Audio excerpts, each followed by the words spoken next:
ನಮಸ್ಕಾರ ಎಲ್ಲರಿಗೆ. ಇವತ್ತೊಂದು ಮಾವಿನಕಾಯಿ ಚಿತ್ರಾನ್ನ ಯಾವ ಥರ ಮಾಡೋದಂತ ತೋರಿಸ್ತಾ ಇದ್ದೀನಿ. ತುಂಬಾ ಸುಲಭ, ತಿನ್ನೋಕ್ಕೂ ಅಷ್ಟೇ ರುಚಿ ಇರುತ್ತೆ. ಯಾವ ಥರ ಮಾಡೋದಂತ ನೋಡ್ಕೊಳ್ಳುವ. ಇಲ್ಲಿ ನೋಡಿ, 1 ಕಪ್ಪಷ್ಟು ಮಾವಿನಕಾಯಿ ತುರಿದು ಇಟ್ಕೊಂಡಿದ್ದೀನಿ.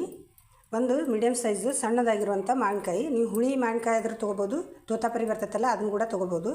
ನೀವು ಹುಳಿ ಇಷ್ಟಪಡೋರಿದ್ದರೆ ಹುಳಿದೇ ತೊಗೊಳ್ಳಿ. ಹುಳಿ ಇಷ್ಟಪಡಲ್ಲ ಅಂದರು ತೋತಾಪುರಿ ಮಾವಿನಕಾಯಿ ತೊಗೊಂಡು ತುರಿದು ಇಟ್ಕೋಬೋದು.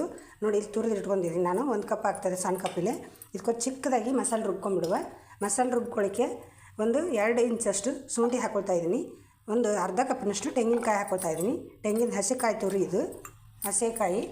ಇದಕ್ಕೆ 1 ಚಮಚದಷ್ಟು ಸಾಸಿವೆ ಹಾಕ್ಕೊಳ್ತಾ ಇದ್ದೀನಿ. 2 ಚಮಚದಷ್ಟು ಜೀರಿಗೆ ಹಾಕ್ಕೊಳ್ತಾ ಇದ್ದೀನಿ. ಇದು ಎಲ್ಲವನ್ನು ಹಾಕಿ 1 ಚಮಚದಷ್ಟು ಧನಿಯಾ ಹಾಕ್ಕೊಳ್ತಾ ಇದ್ದೀನಿ. ಎಲ್ಲ ಹಾಕಿ ನುಣ್ಣಗೆ ಇದಕ್ಕೆ ಅಗತ್ಯ ಇರೋಷ್ಟು ನೀರು ಸೇರಿಸ್ಕೊಂಡು ನುಣ್ಣದಾಗಿ ರುಬ್ಕೊಂಡು ಬರ್ತಾಯಿದ್ದೀನಿ. ನೋಡಿರಿ, ಮಾವಿನಕಾಯಿ ಮಸಾಲೆ ರುಬ್ಕೊಂಬಂದಾಯ್ತು. ಇನ್ನು ಸೈಡಿಗೆ ಇಟ್ಬಿಡುವ. ಸೈಡಿಗೆ ಇಟ್ಟು ಇದನ್ನು ಮಸಾಲೆ ಮಾಡ್ಕೊಳುವ. ಗ್ಯಾಸ್ ಆನ್ ಮಾಡಿ ಒಂದು ಪಾತ್ರೆ ಇಟ್ಟಿದ್ದೀನಿ, ಕಡಾಯಿ. ಅದರಲ್ಲಿ 4 ರಿಂದ 5 ಟೀ ಸ್ಪೂನಷ್ಟು ಎಣ್ಣೆ ಹಾಕ್ಕೊಳ್ತಾ ಇದ್ದೀನಿ. ಆಯಿಲು ಸ್ವಲ್ಪ ಎಣ್ಣೆಯಲ್ಲೇ ಮಾಡೋದು, ಇದು ಸ್ವಲ್ಪ ಎಣ್ಣೆ ಜಾಸ್ತಿ. ಇದಕ್ಕೆ ಎಣ್ಣೆ ಕಾದ ತಕ್ಷಣ 1 ಚಮಚದಷ್ಟು ಸಾಸಿವೆ ಹಾಕ್ಕೊಳ್ತಾ ಇದ್ದೀನಿ. 1 ಚಮಚದಷ್ಟು ಜೀರಿಗೆ ಹಾಕ್ಕೊಳ್ತಾ ಇದ್ದೀನಿ. ಒಂದು 4-5 ಗೋಡಂಬಿ ಹಾಕ್ಕೊಳ್ತಾ ಇದ್ದೀನಿ. ಗೋಡಂಬಿ ಹಾಕೋದ್ರಿಂದ ರುಚಿ ಚೆನ್ನಾಗಿರ್ತೈತಿ. ಆಪ್ಷನಲ್ಲು ಇದ್ರೆ ಹಾಕ್ಕೊಳ್ಳಿ, ಇಲ್ಲಾಂದರೆ ಸ್ಕಿಪ್ ಮಾಡಿ. ನೋಡಿ, ಇಲ್ಲಿ 1 ಚಮಚದಷ್ಟು ಕಡಲೆಬೇಳೆ ಹಾಕ್ಕೊಳ್ತಾ ಇದ್ದೀನಿ. ಚಿತ್ರಾನ್ನ ಆದಮೇಲೆ ಕಡಲೆಬೇಳೆ ಉದ್ದಿನಬೇಳೆ ಹಾಕಿದ್ರೆ ರುಚಿ ಹೆಚ್ಚಾಗಿರ್ತೈತಿ. ಈಗ ಉದ್ದಿನಬೇಳೆ 1 ಚಮಚದಷ್ಟು ಹಾಕ್ಕೊಂಡಿದ್ದೀನಿ. ಒಗ್ಗರಣೆಗೆ ಸ್ವಲ್ಪ ಹಿಂಗೆ ಹಾಕ್ತಾಯಿದ್ದೀನಿ. ಹಿಂಗೆ ಹಾಕಿದ್ರೆ ಗ್ಯಾಸ್ಟ್ರಿಕ್ ಆಗೋದಿಲ್ಲ ಅಂತ. ಕೆಂಪು ಮೆಣಸಿನ್ಕಾಯಿ ಹಾಕ್ತಾಯಿದ್ದೀನಿ ಒಗ್ಗರಣೆಗೆ. ಎಲ್ಲನೂ ಹಾಕಿ ಚೆನ್ನಾಗಿ ಕೆಂಪಗಾಗುತ್ತಂತ ಬಾಡಿಸ್ಕೊಳ್ಳಿ. ನೋಡಿ, ಈ ಥರ ಕೆಂಪಾಗಿದೆ. ಈಗ ಇದಕ್ಕೊಂದು 4-5 ಕರಿಬೇವು ಹಾಕ್ಕೊಳ್ತಾ ಇದ್ದೀನಿ. ಕರಿಬೇವು ಸ್ವಲ್ಪ ಫ್ರೈ ಆಗ್ತಿದ್ದಂಗೆ 4-5 ಕಾಯಿ ಮೆಣಸು ತೊಗೊಂಡಿದ್ದೀನಿ, ಕಟ್ ಮಾಡಿ ಹಾಕ್ಕೊಳ್ತಾಯಿದ್ದೀನಿ. ನೀವು ಉದ್ದದ ಸಿಳ್ಳೆ ಆದರೂ ಹಾಕೋಬೋದು, ಈ ಥರ ರೌಂಡಾಗಿ ಸಿಳ್ಳೆ ಹಾಕೋಬೋದು. ಇದು ಸ್ವಲ್ಪ ಹಸಿಮೆಣಸು ಎಲ್ಲ ಫ್ರೈ ಆಗುತ್ತಂತ ಫ್ರೈ ಮಾಡ್ಕೊಳ್ಳಿ ಎಣ್ಣೆಯಲ್ಲಿ. ನೋಡಿರಿ, ಹಸಿಮೆಣಸು ಎಲ್ಲ ಫ್ರೈ ಆಗ್ತಾಯಿದ್ದಂಗೆ ತುರಿದಿತ್ತಂತ ಮಾವಿನಕಾಯಿ ಹಾಕ್ಕೊಳ್ತಾ ಇದ್ದೀನಿ. ಈ ಎಣ್ಣೆಯಲ್ಲಿ ಹಾಕಿ ಫ್ರೈ ಮಾಡೋದ್ರಿಂದ ಅದು ಕೂಡ ಫ್ರೈ ಆಗ್ತದೆ. ಹಾಗಾಗಿ ಮುಂಚೆನೇ ಹಾಕಿ ಸ್ವಲ್ಪ ಹೊತ್ತು ಎಣ್ಣೆಯಲ್ಲಿ ಫ್ರೈ ಮಾಡ್ತಿದ್ದನ. ನೋಡಿ, ಈ ಥರ ನೋಡ್ರಿ, ಇಷ್ಟೆಲ್ಲ ಫ್ರೈ ಆಗ್ತಿದ್ದಂಗೆ ಸ್ವಲ್ಪ ಅರಿಶಿನ ಪುಡಿ ಹಾಕ್ಕೊಳ್ತಾ ಇದ್ದೀನಿ. 1 ಚಮಚದಷ್ಟು ಹಾಕ್ಕೊಂಡು ಮಿಕ್ಸ್ ಮಾಡಬೇಕು. ಉರಿಯನ್ನು ಯಾವಾಗಲೂ ಸಣ್ಣ ಉರಿ ಇಡಿ. ಸಣ್ಣ ಕಾವಲು ಇಟ್ಟರಂದ್ರೆ ಗೊತ್ತಿಲ್ಲ, ಒಗ್ಗರಣೆ ಚೆನ್ನಾಗಿರ್ತೈತಿ ತಿನ್ಲಿಕ್ಕೆ ಕೂಡ ಚಿತ್ರಾನ್ನ.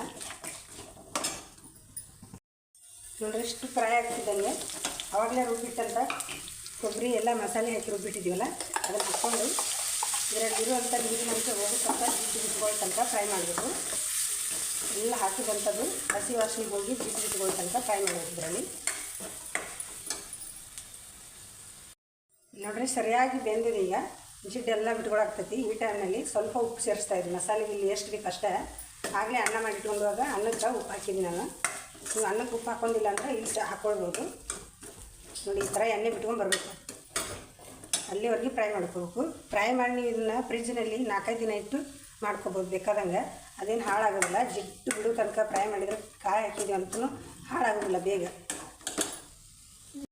ಇಲ್ಲಿ ನೋಡ್ರಿ, ಎಲ್ಲ ಜಿಡ್ಡು ಬರೋ ತನಕ ಬೇಯಿಸ್ಕೊಂಡಿದ್ದೀನಿ. ಈಗ ಆಗಲೇ 2 ಗ್ಲಾಸಷ್ಟು ಅಕ್ಕಿ ತೊಗೊಂಡು ಸೋನಾ ಮೊಸರು ಅಕ್ಕಿ ಬೇಯಿಸಿ ಇಟ್ಕೊಂಡಿದ್ದೀನಿ. ಅದನ್ನು ಹಾಕಿ ಕಲಿಸ್ಕೊಂಡ್ಬಿಟ್ರೆ ಆಯ್ತು. ನೋಡಿ, ಇದು ಮಾಡಿ ಇಟ್ಟಿರ್ತ ಅನ್ನ ಎಲ್ಲವನ್ನು ಹಾಕಿದ್ದೀನಿ. ಹಾಕಿ ಸರಿಯಾಗಿ ಮಿಕ್ಸ್ ಮಾಡಬೇಕು. ಒಲೆ ಮೇಲೆ ಸಣ್ಣ ಕವಲಿಟ್ಟು ಇಲ್ಲಿ ನೋಡ್ರಿ, ಎಲ್ಲ ಮಿಕ್ಸ್ ಮಾಡಾಯಿತು. ಲಾಸ್ಟಲ್ಲಿ ಕೊತ್ತಂಬರಿ ಸೊಪ್ಪು ಹಾಕ್ತಾಯಿದ್ದೀನಿ. ಹಾಕಿ ಇನ್ನೊಂದು ಸಲ ಮಿಕ್ಸ್ ಮಾಡಿ, ಕರೆಕ್ಟಾಗಿ ಮಿಕ್ಸ್ ಮಾಡಿ. ನೋಡಿರಿ, ಎಲ್ಲ ಮಿಕ್ಸ್ ಮಾಡಾಯಿತು ಕರೆಕ್ಟಾಗಿ. ನೋಡ್ತೀನಿ ಯಾವ ಥರ ಬಂದಿದೆ, ಸೂಪರಾಗಿ ಬಂದಿದೆ. ನೀವು ಸಹ ಟ್ರೈ ಮಾಡಿ. ಹೇಗೆ ಬಂತಂತ ತಿಳಿಸೋದು ಮಾತ್ರ ಮರಿಬೇಡಿ.